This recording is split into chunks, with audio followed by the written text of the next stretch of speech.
This ant is lazy. The other ants are busy in the hot sun, carrying supplies to the colony under the direction of the captain. But this one has found a cool place to sleep. Soon enough, the captain came looking for him with the sound of snoring, caught sleeping by the leader. He grabbed the supplies and hurried home. There are so many ants, the captain can't keep an eye on them all. This lazy bastard, when he was not paying attention to walk and turned the corner to run to no one's place. The supplies casually threw away to find a secluded place to lie down and sleep soundly. 2.5 minutes later, the captain came back and found him again. He was quite good at picking his spots, wasn't he?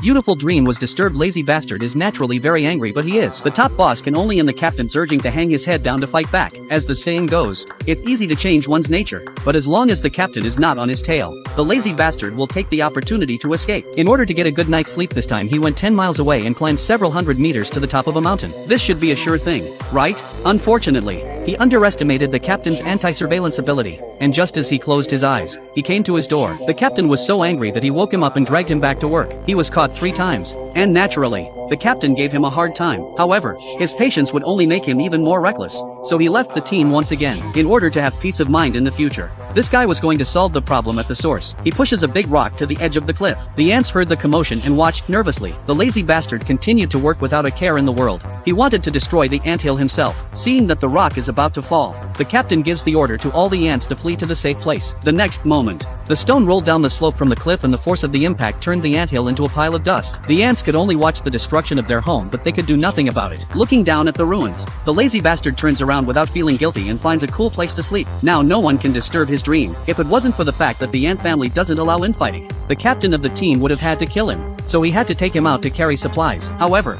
this lazy bastard could never keep up with the group, so he stopped again when he passed a big rock. He was attracted by the cicadas chirping and envied their life. He didn't have to work every day. He just needed to lie on the tree and chirp twice. While he was listening to the cicadas, the captain's whistle urged him back to reality, so he could only hurry to catch up with the army. From then on, every time he passed by a boulder, he would stop and listen carefully to the cicadas. Even when he went out to carry supplies to spy on the lazy ones, he would intentionally wait at the end of the line so that he could enjoy the cicadas without being caught. But when you're obsessed with something for a long time, you go crazy, and so does he. That day, when the ants were carrying food to their homes, the lazy guy at the end of the line got more and more depressed, so he hid behind a rock when they weren't looking. When his companions were far away, he threw away his supplies and headed back. He didn't want to live this kind of life where he had to work all day long. After all, there were thousands of ants, not just this one. Then he came to the boulder and the sound of the cicadas made him want to sing. So he joined the cicadas and sang on the trunk of the tree like an ant.